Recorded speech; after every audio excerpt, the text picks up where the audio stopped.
কবরওয়ালা ডাক দিয়া বলে, দুনিয়ার প্রতীক ভাই আমার, এমনটাই যদি মনে করো তাহলে আমার এত বছরের কোরআনের তেলাওয়াতের সওয়াবগুলো তুমি নিয়ে যাও, আর তুমি যে আমার কবরের পাশে দাঁড়ায় একবার সুবহানাল্লাহ বলেছো, ওই সুবহানাল্লাহর সওয়াবটা আমাকে দিয়া দাও। দুনিয়ার প্রতীক ডাক দেয়া বলে, কবরওয়ালা ভাই আমার, দুনিয়াতে একটা মানুষ সমুদ্রে পড়ে গেলে যেমন অসহায়, কবরের মধ্যে মানুষ তো তেমন অসহায়, তথাপি তুমি তোমার এতগুলো নেকি আমাকে কেন দিয়ে দিতে চাও? আমার এই ছোট্ট নেকি কেন তুমি নিয়ে যেতে চাও? কবরওয়ালা ডাক দেয়া বলে, দুনিয়ার প্রতীক যেমনটা মনে করেছো তেমনটা নয়।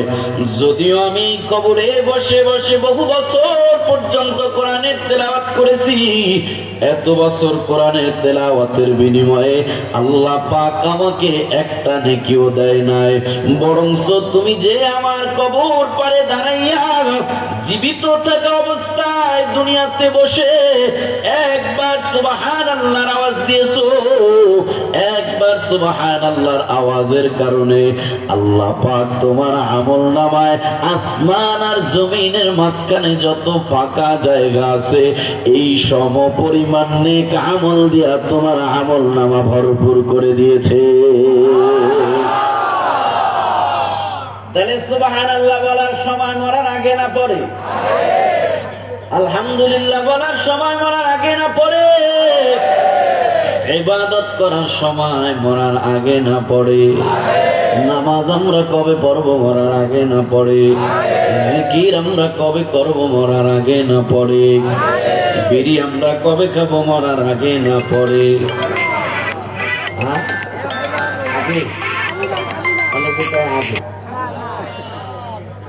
তাও খাইতে হইব, আগে খাও তারপরে খাও। আল্লাহ আমাদেরকে হেফাজত করুক, জোরে বলেন আমিন। তো আল্লাহ পাক বলেন, কোরআন আমি নাজিল করেছি, হেফাজতের দায়িত্ব নিয়েছি, জোরে বলেন কে? আল্লাহ পাক কেন কোরআন হেফাজতের দায়িত্ব নিল? আল্লাহ বলে নাই তাওরাত আমি নাজিল করেছি, তাওরাত হেফাজতের দায়িত্ব আমি নিয়েছি। আল্লাহ পাক বলেন না ইনজিল আমি নাজিল করেছি, হেফাজতের দায়িত্ব আমি নিয়েছি। আল্লাহ পাক বলেন না জবুর আমি নাজিল করেছি, হেফাজতের দায়িত্ব আমি নিয়েছি। কিন্তু কোরআনের বেলায় আল্লাহ পাক বলতেছে, কোরআন আমি নাজিল করেছি, হেফাজতের দায়িত্ব। কোরআনের বেলায় কেন বলল? তাওরাত কার কিতাব? জবুর কার কিতাব? ইনজিল কার কিতাব? কোরআন কার কিতাব? চারটাই তো আল্লাহ পাকের আসমানি কিতাব। কিন্তু তাওরাতের বেলায় বলে নাই, ইনজিলের বেলায় বলে নাই, জবুরের বেলায় বলে নাই। কোরআনের বেলায় কেন বলল? কোরআন আমি নাজিল করেছি, হেফাজতের দায়িত্ব আমি নিয়েছি। কেন বলল? আগে আমরা বুঝবো এগুলোর মূল্য কোনটার কত। তাওরাতের মূল্য কেমন, ইনজিলের মূল্য কেমন, জবুরের মূল্য কেমন, কোরআনের মূল্য কেমন, তাহলেই বুঝে আসবে যে আল্লাহ কেন কোরআনের বেলায় বলছে কোরআন আমি নাজিল করেছি, হেফাজতের দায়িত্ব আমি নিয়েছি। একটা তাওরাতের মূল্য কত? তাওরাত আল্লাহ পাকের কিতাব, এটার নাম কিতাবুল্লাহ। জবুর আল্লাহ পাকের কিতাব, নাম কিতাবুল্লাহ। ইনজিল আল্লাহ পাকের কিতাব, নাম কিতাবুল্লাহ। কোরআন আল্লাহ পাকের কিতাব, নাম কিতাবুল্লাহ। সাথে আরেকটা নাম আছে, কি? জোরে কর না, কালামুল্লাহ। কিতাব মানে কিতাব বা বই, আর আল্লাহ মানে আল্লাহ। তো তাওরাত কিতাবুল্লাহ, আল্লাহর কিতাব, মানে আল্লাহর বই বা আল্লাহর কিতাব। ইনজিল কিতাবুল্লাহ, আল্লাহর কিতাব, আল্লাহর বই। জবুর কিতাবুল্লাহ, আল্লাহ পাকের বই। কিন্তু কোরআন কিতাবুল্লাহ আবার কালামুল্লাহ, শুধু আল্লাহর বই নয়। কালাম মানে কথা, আল্লাহ মানে আল্লাহ, কালামুল্লাহ মানে হলো এই কোরআনটা আমার মাওলা পাকের কুদরতি জবানের কথা।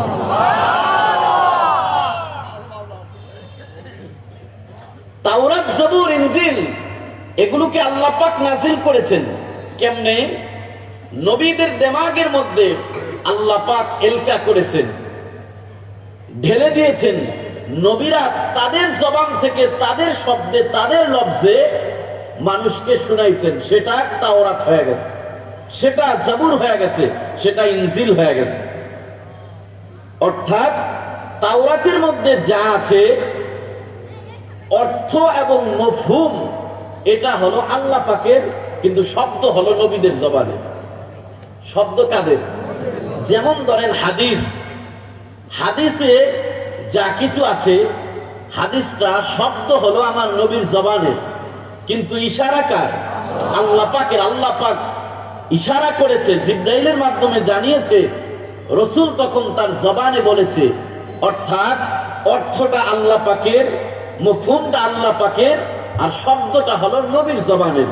তাওরাত, জাবুর, ইনজিল ঠিক আমার নবীর হাদিসের সমপর্যায়ে। অর্থাৎ মফহুম হলো আল্লাহ পাকের, কিন্তু শব্দ হলো নবী পাকের, নবীদের। আর কোরআন শব্দ এবং অর্থ উভয়টাই কার? উভয়টাই কার? এজন্য দুনিয়ার যেই জায়গায় কারি তার জবান থেকে কালামে পাকের তেলাওয়াত করে, যেই জায়গায় বসে কোরআনে পাকের তেলাওয়াত করা হয়, যে করুক না কেন, মানুষটা দেখতে যদিও চেহারাটা ভালো না, কণ্ঠটাও তেমন সুন্দর না, জবান থেকে বের হয়ে গেছে আলহামদুলিল্লাহ রাব্বিল আলামিন। নবী আমার হাদিসের মধ্যে জানায় দেয়, যেহেতু কোরআনটা আমার মালিকের পবিত্র জবানের কথা, এজন্য যেই জায়গায় যেই রঙের যেই কালারের মানুষই হোক না কেন, যে কোনো মানুষ তার জবান থেকে কোরআনের আওয়াজ দেওয়ার সাথে সাথে ফেরেশতারা ওই মানুষের জিহ্বাটার মধ্যে চুমু খাইতে আরম্ভ করে দেয়। এবার আসেন তাওরাতের কত দাম, কত দাম। এক পাল্লায় যদি দুনিয়ার সব আসমান জমিন রাখা হয়, আসমান রাখছেন এক পাল্লায়, জমিন রাখছেন এক পাল্লায়, তাওরাত কিতাবটা রাখছেন এক পাল্লায়, আসমান জমিন রেখেছেন এক পাল্লায়, ইনজিল কিতাব রেখেছেন আরেক পাল্লায়, তাওরাত কিতাব, ইনজিল কিতাব যে কোনো এক পাল্লায়, জাবুর কিতাব যে কোনো এক পাল্লায়, আসমান জমিন সব রেখেছেন এক পাল্লায়। তাহলে আসমান আর জমিনের সমমানে, আসমান আর জমিনের তুলনায় তাওরাত, জাবুর, ইনজিলের পাল্লাই ভারী হয়ে যাবে। এবার আসেন যে তাওরাত, যে জাবুর, যে ইনজিল, আসমান জমিন উভয়টার মোকাবেলায় বাড়ি হয়ে গেছে। এবার আসেন আমরা ওই তাওরাত আর ওই জাবুরকে কোরআনের মোকাবেলায় একটু ওজন করি, কোরআনের মোকাবেলায় একটু পরিমাপ করি। এক পাল্লায় আপনি তাওরাত রাখেন, এক পাল্লায় আপনি ইনজিল রাখেন, এক পাল্লায় আপনি জাবুর রাখেন। শুধু একটা না, তাওরাতও রাখেন এক পাল্লায়, জাবুরও রাখেন এক পাল্লায়, ইনজিলও রাখেন এক পাল্লায়। যে আসমান জমিনের তুলনায় ভারী হয়ে গেছে, ওই আসমানও রাখেন এক পাল্লায়, ওই জমিনও রাখেন ওই পাল্লায়, যেই পাল্লায় তাওরাত রেখেছেন, যেই পাল্লায় ইনজিল রেখেছেন, যেই পাল্লায় জাবুর রেখেছেন। শুধু আসমান আর জমিন নয়, আল্লাহ পাকের আরশ, কলম, লৌহ, কুরসি যা কিছু আছে সব রাখেন আপনি এক পাল্লায়। দুনিয়াতে আল্লাহ পাক যত মাখলুক সৃষ্টি করেছে, যদিও আমরা বলি 18,000 মাখলুকাত, না না না না, 18,000 মাখলুকাত না। আল্লাহ পাক কোরআনের মধ্যে জানায় দেয়, ওয়ায়াখলুকু মা লা তা'লামুন।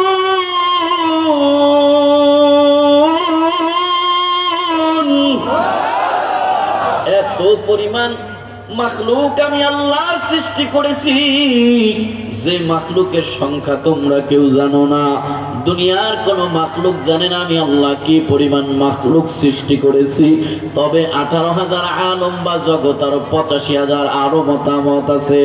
আল্লাহ পাক যত মাখলুক সৃষ্টি করেছে সব রাখেন আপনি এক পাল্লায়। কিয়ামত পর্যন্ত আনেওয়ালা মানব দানব যা কিছু আছে সব রাখেন এক পাল্লায়। কোন পাল্লায়? যেই পাল্লায় তাওরাত রেখেছেন, যেই পাল্লায় জবুর রেখেছেন, যেই পাল্লায় ইনজিল রেখেছেন, ওই পাল্লায় 7 আসমান, ওই পাল্লায় 7 জমিন, ওই পাল্লায় আরশ, কলম, লৌহ, কুরসি, ওই পাল্লায় আবার দুনিয়ার সকল মানব দানব সব রাইখা। এবার আপনি কোরআনকে ওজন করবেন, বলে কোরআনটাকে পুরা রাখার দরকার নাই। কোরআনটা পড়ার জন্য কোরআনের শুরুর সূরাটার নাম কি একটু বলা যাবে? সূরাতুল, একটু প্রথম আয়াতটা একজনে পড়বেননি? আলহামদুলিল্লাহি রাব্বিল আলামিন। শুরু থেকে বিসমিল্লাহ নাই তো পড়েন, শুরুর আয়াতটা পড়েন। সূরা ফাতিহার কয় আয়াত? 7 আয়াত। তাহলে বিসমিল্লাহ সহকারে কি 7টা হয় না 8টা হয়? তাহলে শুরুর আয়াত কি বিসমিল্লাহ? তাহলে শুরুর আয়াতটা পড়েন। আলহামদুলিল্লাহি রাব্বিল আলামিন।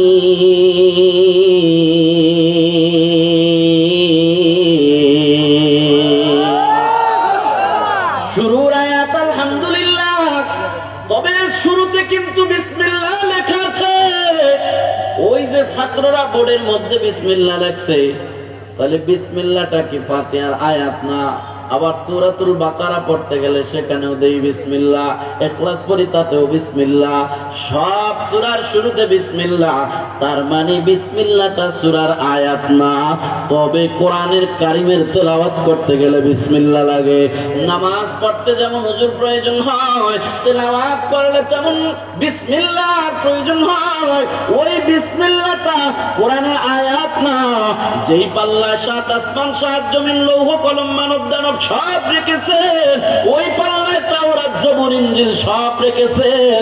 এবার বলে কোরআনের আয়াত রাখার দরকার নাই, পুরা কোরআনের একটা সূরা রাখার দরকার নাই। ওই আরেকটা পাল্লায় কোরআন পড়তে যে বিসমিল্লাহর প্রয়োজন হয়, শুধু বিসমিল্লাহটা রাখেন।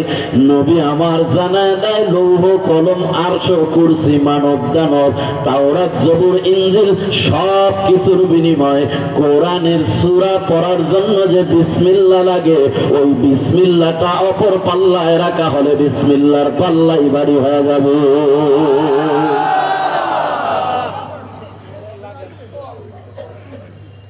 তাইলে এবার একটা সূরার কত দাম?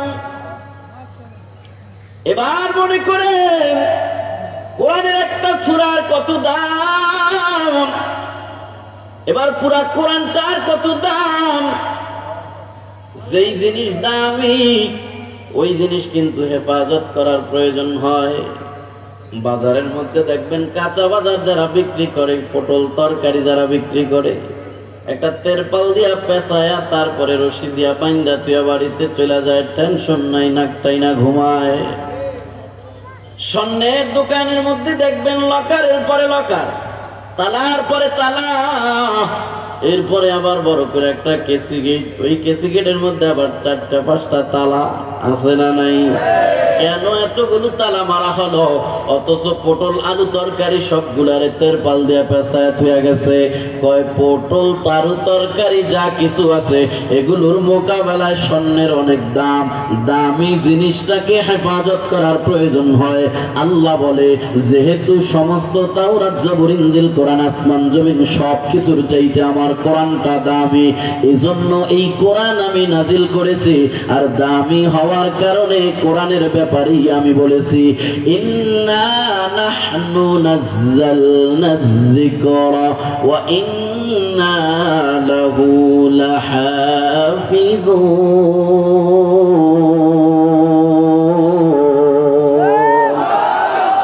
এই কালামে জিন্দা কুরআনে হাকিম, হিকমতে উলা ইয়াজালাস্তকদিম, জামিউল ইলমি ফিল কুরআনে হাকিম, تقاصرت عنه وأفهام الرجال بقى قرآن কালামুল্লাহ বশোনো কদি মস্তি নাইনো। আওয়াজ করে বলা যাবে কি আল্লাহু আকবার?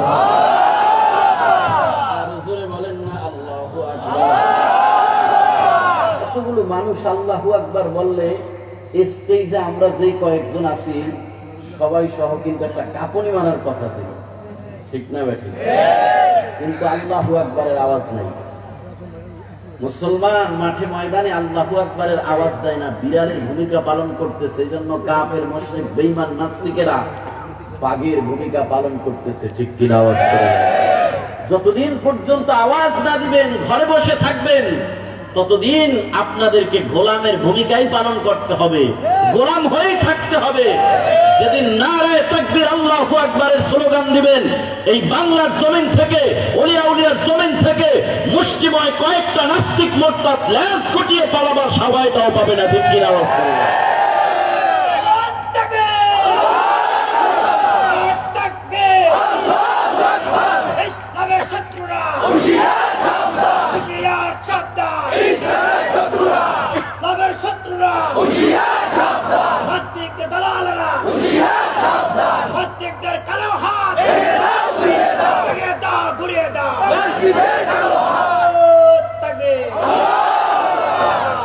আউলিয়াদের জমিনে নাস্তিকদের ঠাই হবে না, মুসলমানের এই জমিনে নাস্তিকদের ঠাই হবে না। নানা রেহাই পাবি না ইসলামের দুশ্মনেরা, নানা রেহাই পাবি না নবীজির দুশ্মনেরা, নানা রেহাই পাবি না নবীজির দুশ্মনেরা। নবীজির জন্য যদি জীবন দিতে হয়, হিজলার এই মুসলমান পায় না কোনো ভয়। নবীজির জন্য যদি জীবন দিতে হয়, তাওহীদি এই জনতা পায় না কোনো ভয়।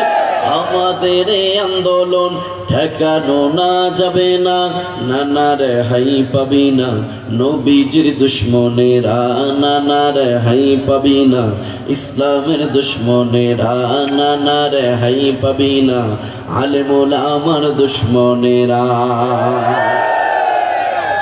নারায়ে তাকবীর আল্লাহু আকবারের আওয়াজ জোরে দিতে হইব না আস্তে দিতে হইব? জোরে দিবেন তো ইনশাআল্লাহ? নারায়ে তাকবীর, নারায়ে তাকবীর। আল্লাহ সবার তাকবীর গুলা কবুল করুক, জোরে বলেন না। কোরআন দানের জন্য আল্লাহ কোরআনের হেফাজতের দায়িত্ব নিয়ে নিছে। তাওরাতের বিনিময়ে কোরআন দামি, ইনজিলের মোকাবেলায় কোরআন দামি, জবুরের মোকাবেলায় কোরআন দামি।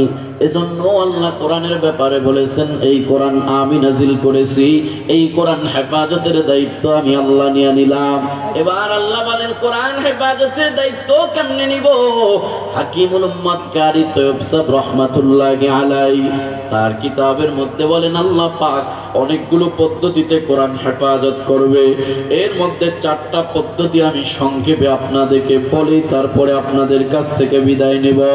4 পদ্ধতিতে আল্লাহ পাক কোরআনটাকে হেফাজতের দায়িত্ব নিয়েছেন। 1 নম্বর পদ্ধতি, আজকে দুনিয়ার মানুষ আল্লাহর বিরুদ্ধাচরণ করে, আল্লাহর বিরুদ্ধে কত কথা বলে। আল্লাহ পাক কি পরিমাণ শক্তিশালী মানুষ জানেই না। আল্লাহ পাক কেমন একটা মাখলুক তৈরি করে রেখেছেন, ওই মাখলুক যদি চায় পৃথিবীর সমস্ত মানুষগুলাকে এক লোকমায় খেয়ে ফেলবে। সুবহানাল্লাহ কইেন না, আরেকটু আস্তে কোন, আরেকটু আস্তে। কিসের বাহাদুরি করে মুমিন? আল্লাহ পাক কত বড় কুদরতওয়ালা জাত। প্রথম নম্বরে আল্লাহ পাক কোরআন কিভাবে হেফাজত করবেন? আল্লাহ পাকের আরশে আজিমের উপরে আল্লাহ পাক একটা জায়গা রেখেছেন, শহর রেখেছেন। ওই শহরটার নাম হলো কাফ শহর। আল্লাহ পাক ওই জায়গায় কোরআন হেফাজতের দায়িত্ব কেমনে নিয়েছে জানেন? এই যে কোরআনের মধ্যে আলহামদুলিল্লাহ পড়লেন, আলিফ লাম হা মিম দাল। আলহামদুলিল্লাহ লিখতে যেমন আল্লাহ পাক ওই কাফ শহরে এইভাবে একটা পাহাড় সৃষ্টি করে রেখেছেন, লিল্লাহি রাব্বিল আলামিন, আলিফ লাম মিম হা মিম। এইভাবে কোরআনের প্রত্যেকটা শব্দের বিনিময় এক একটা শব্দ লিখতে যেমন ওই শব্দের আদলে ওই অক্ষরের মতো করে আল্লাহ পাক ওই কাফ শহরের মধ্যে আল্লাহ পাক এক একটা পাহাড় সৃষ্টি করেছেন।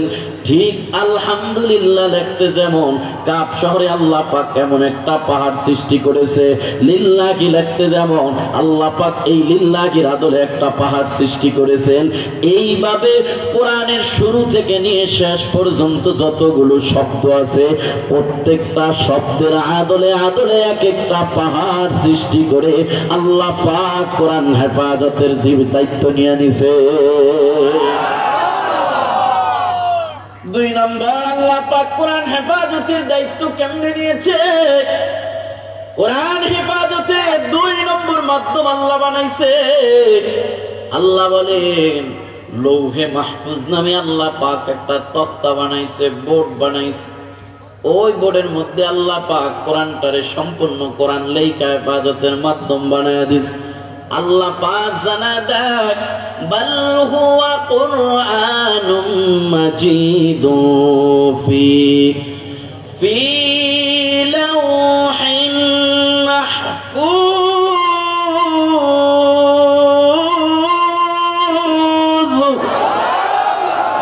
লাওহে মাহফুজের মধ্যে আল্লাহ পাক কোরআনটারে লিখে লিখে আল্লাহ পাক সম্পূর্ণ কোরআনটা ওই জায়গায় লিপিবদ্ধ করে আল্লাহ পাক 2 নম্বর পদ্ধতিতে কোরআনটারে হেফাজত করে রেখেছেন। 3 নম্বর পদ্ধতিতে আল্লাহ পাক বড় বড় 4 জন ফেরেশতা বানাইছে। আল্লাহ পাকের অসংখ্য অগণিত ফেরেশতা আছে, তার মধ্যে 4টা বড় বড় ফেরেশতা এবং নিকটবর্তী ফেরেশতা। একজন ফেরেশতার নাম হলো জিবরাইল আলাইহিস সালাম, আরেকজন ফেরেশতার নাম হলো আজরাইল আলাইহিস সালাম, আরেকজন ফেরেশতার নাম হলো ইসরাফিল আলাইহিস সালাম, আরেকজন ফেরেশতার নাম হলো মিকাইল আলাইহিস সালাম। আল্লাহ পাক কোরআন হেফাজতের 3য় নম্বরের মাধ্যম কেমনে বানাইছে? ওই যে মিকাইল নামক একজন ফেরেশতা আছে, ওই মিকাইল ফেরেশতাটাকে আল্লাহ পাক এত বড় বানাইছে, বলা হয় যদি মিকাইল ফেরেশতাটা তার স্বরূপে সম্পূর্ণ রূপে আসল রূপে দাঁড়া যায়, মিকাইল ফেরেশতার মাথা যায় ঠেকবে আল্লাহ পাকের আরশে আজিমের মধ্যে, আর পা যায় ঠেকবে 7 তবক জমিনের নিচে, তাহতাস সারা, একেবারে 7 তবক জমিনের নিচে শেষ সীমায় যায় মিকাইলের পা ঠেকবে, আর উপরে যায় মাথা ঠেকবে। ফেরেশতা যদি এত লম্বা হয়, এত বড় হয়, তাহলে ওই ফেরেশতার কপালটা একেবারে 1 মুঠ ছোট হবে। ছোট না বড়? শুধুই বড় না অনেক বড়? ফেরেশতা যদি এত বড় হয়, 7 আসমান 7 জমিনের চাইতো ফেরেশতার আকার বড়। এক একটা আসমানের পরিমাণ, এক একটা আসমান কত মোটা? এক একটা আসমানের মোটার দূরত্ব হলো 500 বছরের রাস্তা। আবার প্রত্যেকটা আসমানের মাঝখানের ফাঁকা জায়গার পরিমাণ হলো 500 বছরের রাস্তা। এক একটা আসমান আল্লাহ পাক এক একটা ধাতু দিয়া বানাইছে। আসমান জমিনের এই দূরত্বের চাইতেও যদি ফেরেশতা বড় হয়, তাহলে সেই ফেরেশতাটার কপাল কত বড় হইতে পারে? বলা হয় দুনিয়ার 2 ভাগের 1 ভাগ পানি, কেউ কেউ বলে দুনিয়ার 3 ভাগের 2 ভাগ পানি, আবার কেউ বলে দুনিয়ার 2 ভাগের 1 ভাগ পানি। যেটাই হয় না কেন, পানির সংখ্যা তো অনেক বেশি। দুনিয়ার সমস্ত সমুদ্রের পানিগুলা যদি ওই মিকাইল ফেরেশতার মাথায় ডালা হয়, মিকাইল ফেরেশতা আল্লাহ এত বড় বানাইছে, ওই পানিগুলো বায়া নিচে পড়তে পড়তে, অর্থাৎ কপাল বেবে পড়ার আগেই পানিগুলো শুকায়া যাবে। আল্লাহ পাক কোরআন হেফাজতের 3য় নম্বর সিস্টেম বানাইছে। যে মিকাইল ফেরেশতার কপালটা এত বড়, ওই মিকাইল ফেরেশতার কপালের মধ্যে আল্লাহ পাক 30 পারা কোরআন লেখা দিয়েছে। আর জোরে কন্যা সুবহানাল্লাহ। এই দুনিয়ার নাস্তিকেরা ভালো করে শুনে না, দুনিয়ার সব বই খাতা কলম পড়ায় দিবা, কোরআনের ফ্যাক্টরি পড়ায় দিবা, ছাপাখানা পড়ায় দিবা, পুরা দুনিয়াটারই পড়ায় দিলা। পড়াইতে পড়াইতে কদ্দূর যাইবা? ওই ফেরেশতার কপাল পর্যন্ত শক্তি আসেনি। তৃতীয় নম্বরে আল্লাহ পাক ওই মিকাইল ফেরেশতার কপালের মধ্যে পুরা 30 পারা কোরআন লিখেছেন। ওই ফেরেশতার কপালে 30 পারা কোরআন লিখে আল্লাহ পাক ওই জায়গায় কোরআন হেফাজত করে রেখেছেন। 4 নম্বর পদ্ধতিটা বলি, আমি আপনাদের কাছ থেকে বিদায় নেব। 4 নম্বর যেই পদ্ধতি আল্লাহ পাক কোরআন হেফাজতের মাধ্যম বানাইছে, 4 নম্বর পদ্ধতি হলো আজকের যে মাদ্রাসার উদ্যোগে আপনাদের মাহফিল ইমদাদুল উলুম ইসলামিয়া মাদ্রাসা, এই মাদ্রাসা গুলাতে কি করানো হয়? কোরআন পড়ানো হয়। হুজুর বলল গত বছর কয়েকজন ছাত্র পাগড়ি নিয়েছে। কিসের পাগড়ি? বলে হাফেজে কোরআন হয়েছে তারা, অর্থাৎ পুরা কোরআনটাকে মুখস্থ করেছে। মুখস্থ করে কোথায় রাখছে? বাড়িতে নিয়ে আলমারির মধ্যে। না না না ভাই আমার, 6-7 বছরের ছোট ছোট সন্তান, ওই সন্তানগুলো যারা নিজেরা নিজেদের খাবারটা ভালো করে গুছায় খাইতে পারে না, যে সন্তানগুলো নিজের কাপড়গুলো ভালোভাবে ধৌত করতে পারে না, নিজের সাজসজ্জা নিজে খাইতে করতে পারে না, নিজের কাজগুলো পরিপাটিভাবে নিজেরা করতে পারে না, ওই 6-7 বছরের এক একটা সন্তানের সিনার মধ্যে আল্লাহ পাক 30 পারা কোরআন ঢুকায় দিছে। ওই সন্তানগুলোর জন্য আরে 30 পারা কোরআন মুখস্থ করা তো দূরের কথা, ওরা ওদের বংশের বাবার দাদার দাদার পর দাদার নামও ভালো করে জানে না। আমি আপনিও তো দুনিয়ার কোন বই মুখস্থ করে শোনাইতে পারি নাই। ভুল আর ভুল, ভুল আর ভুল, ছোট্ট একটা ছোটি কিতাব তাও মুখস্থ করা যায় না। কয়েকটা নামের তরকারির লিস্টি দিয়া দিছে, বউ বাজারে যাইতে যাইতে কয়েকটা ভুলে গেছি, আছে না নাই? অথচ এই ছোট্ট সন্তান 6-7 বছরের বয়স, ওই সন্তানগুলার সিনার মধ্যে আল্লাহ পাক সূরা ফাতিহা থেকে নাস পর্যন্ত 114টা সূরা, সব সূরাগুলোকে আল্লাহ পাক ওর সিনার মধ্যে আল্লাহ পাক ঢুকায় দিয়েছে। আল্লাহ ছাড়া সম্ভব হয় না, আল্লাহ পাক বড় সহজ করে দিয়েছে। কারণ এই কোরআনের ভারী বহনটা আসমান পর্যন্ত অস্বীকার করেছে, জমিন পর্যন্ত অস্বীকার করেছে। আল্লাহ পাক এই সন্তানের সিনার মধ্যে কোরআন কেন ঢুকাইছে রে ভাই আমার? ওই যে আল্লাহ বলেছে কোরআন আমি নাযিল করেছি, এই কোরআনটাকে আমি হেফাজত করব। 4 নম্বরে কোরআন হেফাজতের পদ্ধতি আল্লাহ বানাইছে ইমদাদুল উলুম ইসলামিয়া মাদ্রাসার ছোট ছোট কোরআনের হাফেজদেরকে ওদের সিনার মধ্যে আল্লাহ পাক কোরআন ঢুকাইয়া আল্লাহ পাক 4 নম্বর পদ্ধতিতে কোরআন হেফাজতের ব্যবস্থা করে দিয়েছে। ও যদি আগুন লেগে ধ্বংস হয়ে যায়, ধ্বংস হয়ে যায়, ও যদি আগুন লেগে ধ্বংস হয় পৃথিবীর সব বইয়ের দোকান, তবু বিশ্ব থেকে হারাবে না পবিত্র কোরআন, তবু বিশ্ব থেকে হারাবে না পবিত্র কোরআন, তবু বিশ্ব থেকে, বলেন, বিশ্ব থেকে হারাবে না পবিত্র কোরআন, তবু বিশ্ব থেকে হারাবে না। কেমনে করবে আগুন ধ্বংস কোরআনের তেজ? আছে ইমদাদুল উলুম মাদ্রাসাতে শত শত কোরআনের হাফেজ,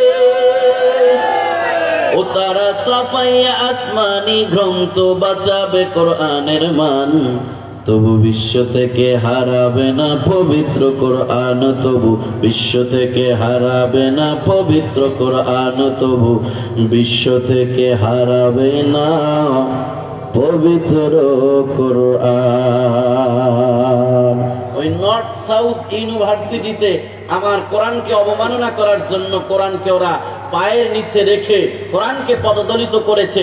আমরা নাস্তিক মুরতাদদেরকে জানায় দিতে চাই, কোরআনের অবমাননা তোমরা যতই করো না কেন, কোরআনকে তোমরা যতই পড়াও না কেন, কোরআনের ছাপা কেন যদি পৃথিবীর বুক থেকে তোমরা পুড়িয়ে দাও না কেন, কোরআনে স্থান হয়েছে মুমিনের অন্তরে।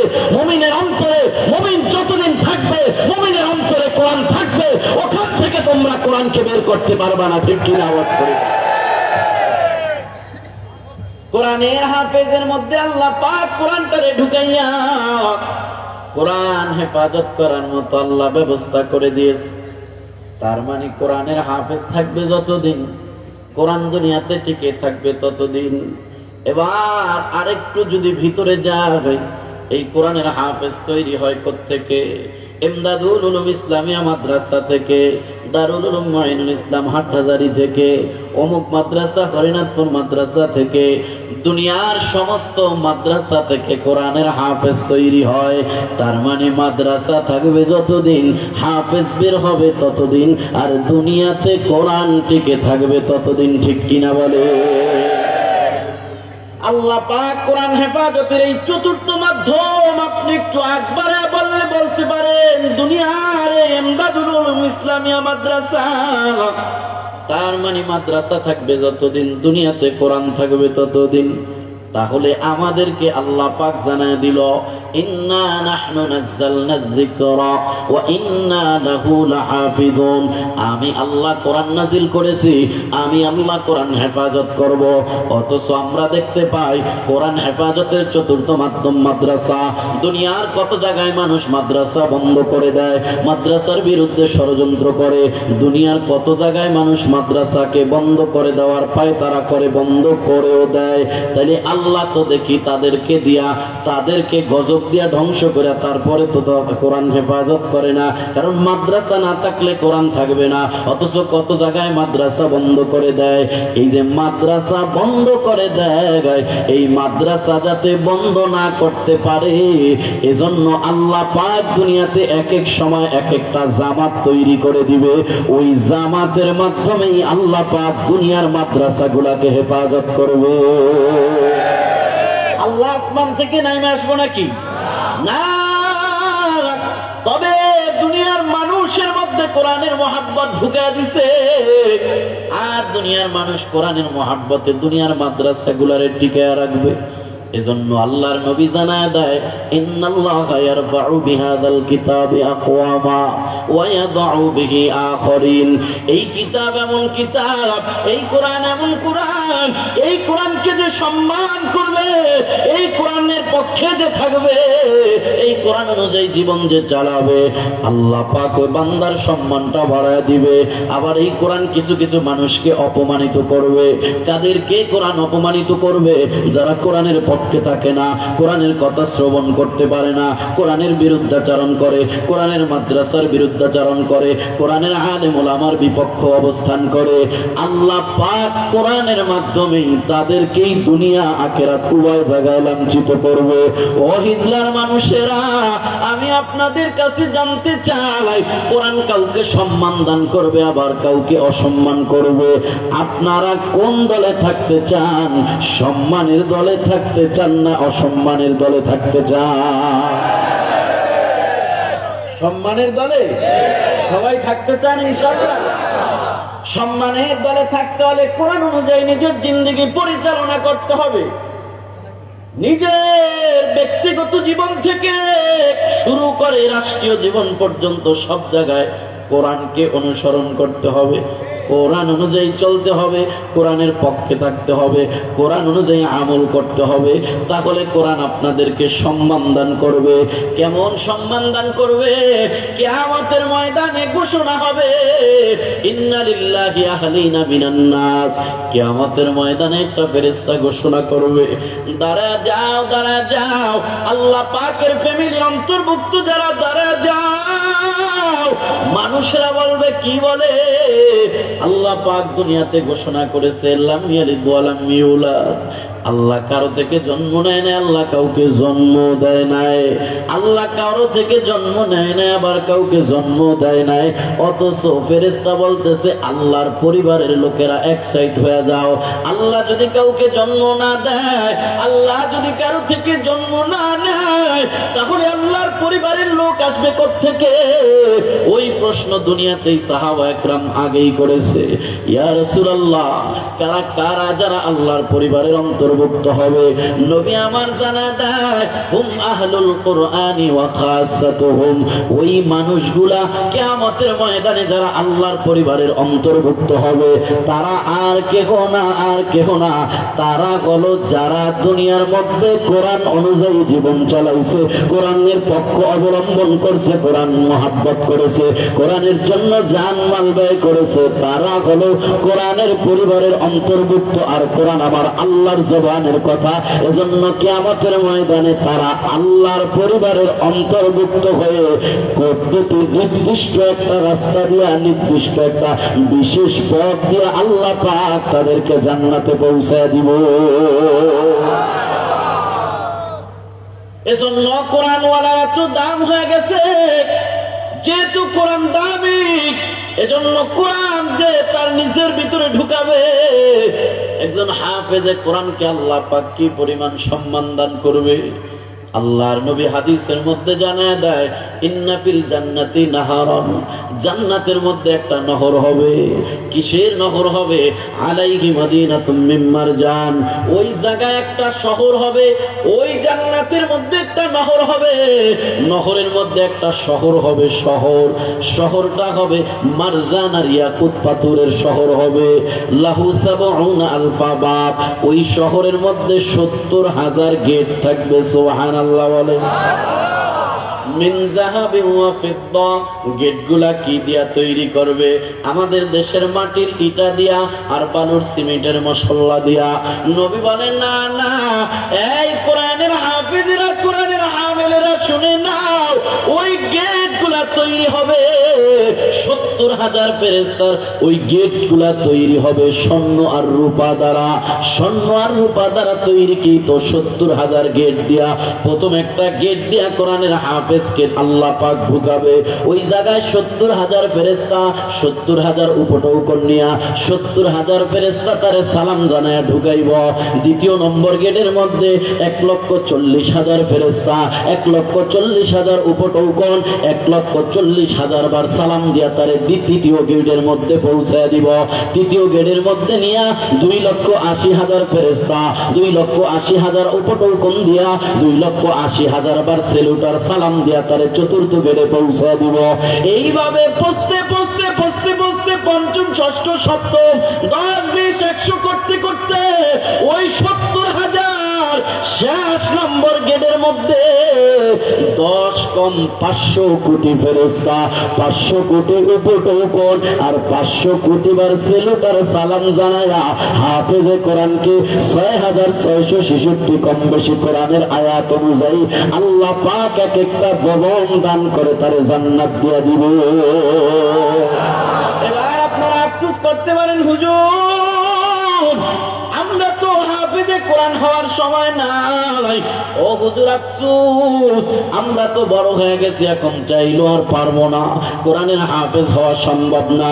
হাদিসের মধ্যে এসেছে এই পুরস্কার টাকার জন্য, লিহামিলিল কোরআন, হামিলে কোরআনের জন্য। হামিলে কোরআন মানে কোরআনটাকে যে বহন করে। ধরেন একটা হাফেজ তার সিনার মধ্যে কোরআনটাকে বহন করেছে, এখন আপনিও হামিলে কোরআন হতে পারেন। আকাশের মধ্যে একজনে ঘুরে উড়া দিছে, সুন্দর একটা শখের ঘুড়ি, তুফান আর তুফান, বাতাস ছাইরা দিছে, ঘুড়িটা বাতাসে উড়ায় নিয়ে যাইতেছে। বান্দাটা চিৎকার করে বলে, ভাই কে আছো, আমার ঘুড়িটারে রক্ষা করো, আমি একা পারি না। নাডাই কিন্তু বান্দার হাতে নাডাই টানতেছে, ঘুড়ির রশি টানতেছে, কিন্তু তাকে নিয়ে যাইতেছে। পিছ দিয়া যায় আরেকজন তারে জড়ায়া ধরছে, তাও হয় না, বাতাসে তো বেশি। এবার দুজনকে নিয়েই বাতাসে উড়ায় নিয়ে যাইতেছে। দুইজনে ডাকিয়া বলে, আমাদের আদরের ঘুড়িটারে বাঁচাও, দাও, কিন্তু নাটাই তো একজনের হাতে, তৃতীয় আরেকজন যা ধরছে তাও হয় না, চতুর্থ আরেকজন যা ধরছে, একজন ধরে ধরে ধরে ধরে তাদের শক্তি অনেক বেশি যখন হয়ে গেছে, তখন ঘুড়িটারে নিচে নামায় আনতে সক্ষম হয়েছে। ও হিজলার জ্ঞানী মানুষ, আমি আপনাদেরকে এবার জিজ্ঞাসা করতে চাই, এই ঘুড়িটা যে রক্ষা করলো, এটা কি ঘুড়িওয়ালা একা রক্ষা করছে, না তারা সবাই মিলে রক্ষা করেছে? এবার আপনি হাফেজে কোরআন, হাফেজে কোরআন কেমনে হবে? হাফেজে কোরআন এই যে ইমদাদুল উলুম মাদ্রাসায় পড়া যে হাফেজে কোরআন হয়েছে, ওই হাফেজে কোরআন হওয়ার পিছনে আপনি আপনার একটু শ্রম দেন, আপনি আপনার একটু বিনিয়োগ করেন, একটা কোরআনের হাফেজ বানানোর জন্য নিজের একটু পরিশ্রম করেন, একটু মেহনত করেন, একটা কোরআনের ছাত্রের নিজের বাসায় না খাবার খাওয়ান, একটা কোরআনের ছাত্রকে হাফেজ আলেম বানানোর জন্য আপনি একটু তার পিছনে বিনিময় করেন, আপনি একটু তার লেখাপড়ার ব্যবস্থা করে দেন, তার খাতা কলমের ব্যবস্থা করে দেন, তার পোশাকের ব্যবস্থা করে দেন। আপনি তার হাফেজ আলেম হওয়ার পিছনে আপনার অবদান রাখেন। নবী হাদিস অনুযায়ী হামেলে কোরআনের লম্বা অর্থ অনুযায়ী বান্দা হাফেজে কোরআন হবে, হাফেজে কোরআন হয়ে সে হামেলে কোরআন হবে।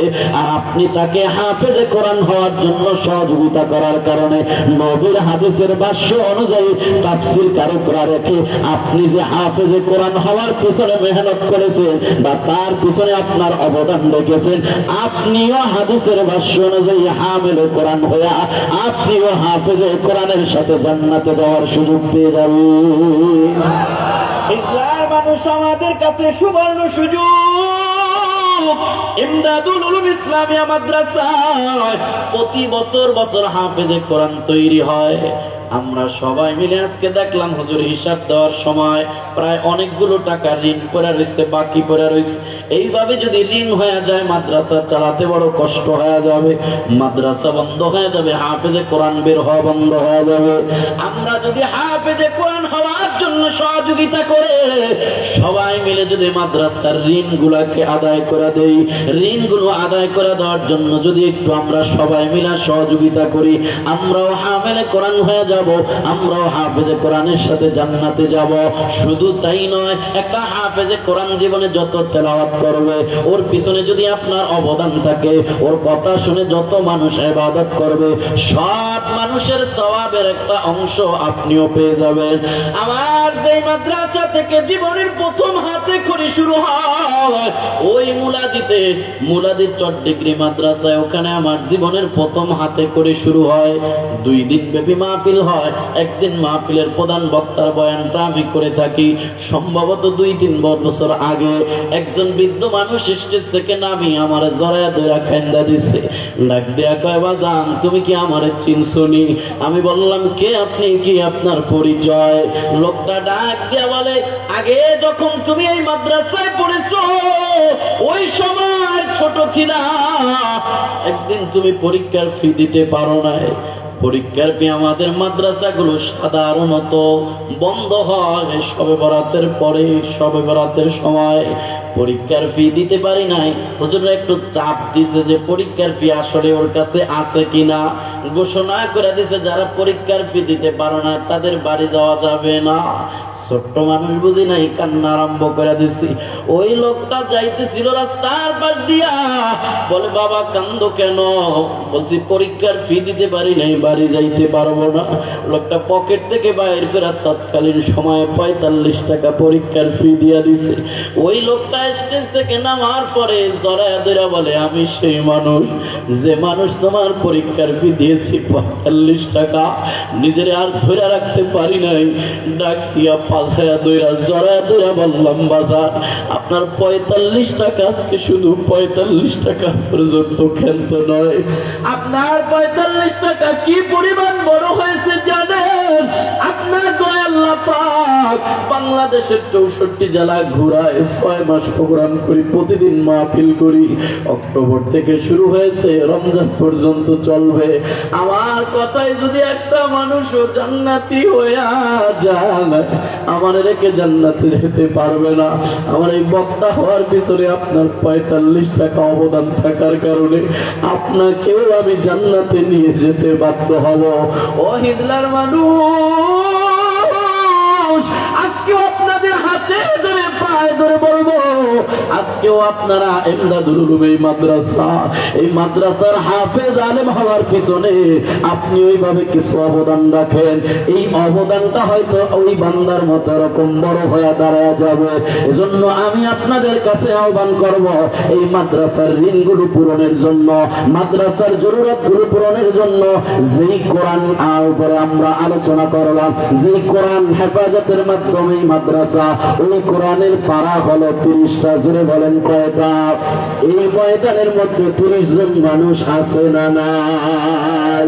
আমি 30টা কোরআনের পাগল আর প্রেমিক দেখতে চাই, যারা আজকে দাঁড়াইয়া এই কোরআনের জন্য, এই কোরআনের জন্য, কোরআনের হামিল হওয়ার আশায়, কোরআনের প্রেমিক হওয়ার আশায় যারা 30 জন মানুষ বলবে, হুজুর আমি আমার জীবনকে পরিবর্তনের আশা করে, কোরআনের সুপারিশ কবরে পাওয়ার আশায়, কোরআনের হামিল হওয়ার আশায় এই মাদ্রাসার জন্য 10,000 20,000 টাকা দান করব, এই মাদ্রাসার জন্য 50-1 লক্ষ টাকা দান করব, যার যার সমর্থ অনুযায়ী বলবে, এমন 30টা কোরআনের পাগল পুরা ময়দান থেকে আমি দেখতে চাই।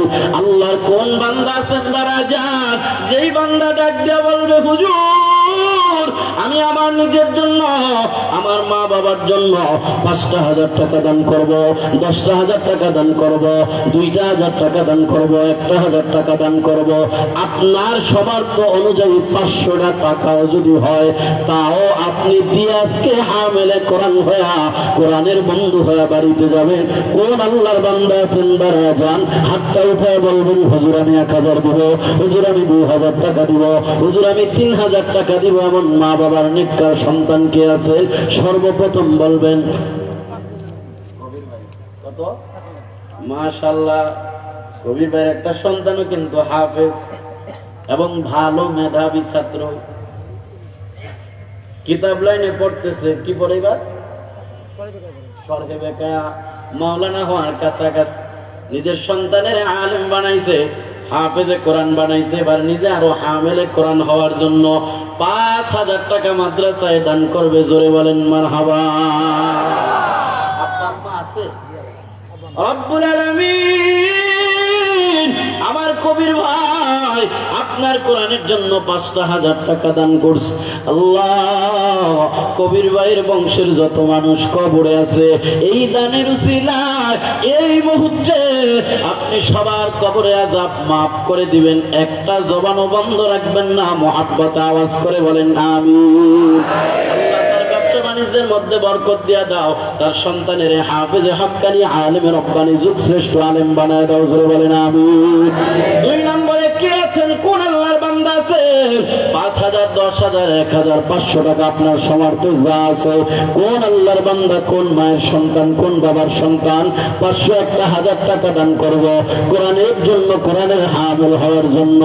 নবী আমার জানা দেল কোরআন শাফিউন মুশাফফাউন, কোরআন এমন একটা সুপারিশকারী, কোরআন আল্লাহর দরবারে সুপারিশ করতে দেরি আছে, আল্লাহ পাক সুপারিশটা কবুল করতে দেরি নাই। কারি আব্দুল মালিক চাচা 500 টাকা দান করছে। আল্লাহ দানটা কবুল করো, জানে মালে বরকত দান করো, আত্মীয় স্বজনের কবরে আযাব মাফ করো। আল্লাহ বংশের মানুষ যারা কবরে ঘুমাইতেছে সবার কবরে আযাব মাফ করে দাও। জোরে বলেন আমিন। কি নাম? মোহাম্মদ নুরুল ইসলাম চাচা 500 টাকা দান করছে। আল্লাহ দানটা কবুল করে নাও। রব্বুল আলামিন জানে মালে বরকত দিয়ে দাও। 500 টাকা দান করছে আমার নুরুল ইসলাম চাচা। দানের উসিলায় মরার পরে আমার চাচারে জাহান্নামের আগুন থেকে বাঁচা। জোরে বলেন না আমিন। আর কে আছেন? কোন আল্লাহর বান্দা আছে? 30 জন মানুষকে এই হিজলার মধ্যে কোরআনের আশিক নাই, কোরআনের প্রেমিক 30 জন মানুষকে এই জায়গায় নাই। 500 1,000 টাকা করে আজকে কোরআনের জন্য দান করব। এমন মা বাবার নেককার সন্তান কি নাই? কোরআনের সুপারিশ যারা পেতে চায়, কোরআনের সুপারিশ যারা পেতে চায়, কোরআনের বাহক যারা হতে চায়, এমন 30টা মানুষকে আজকে এই ময়দানে পাওয়া যাবে না। কোন আল্লাহর বান্দা আছে? আপনি একদিন কবরে চলে যাবেন, দুনিয়াতে কিছু আপনি নিয়ে যেতে পারবেন না। আরেক বাজান 500 টাকা দান করছে।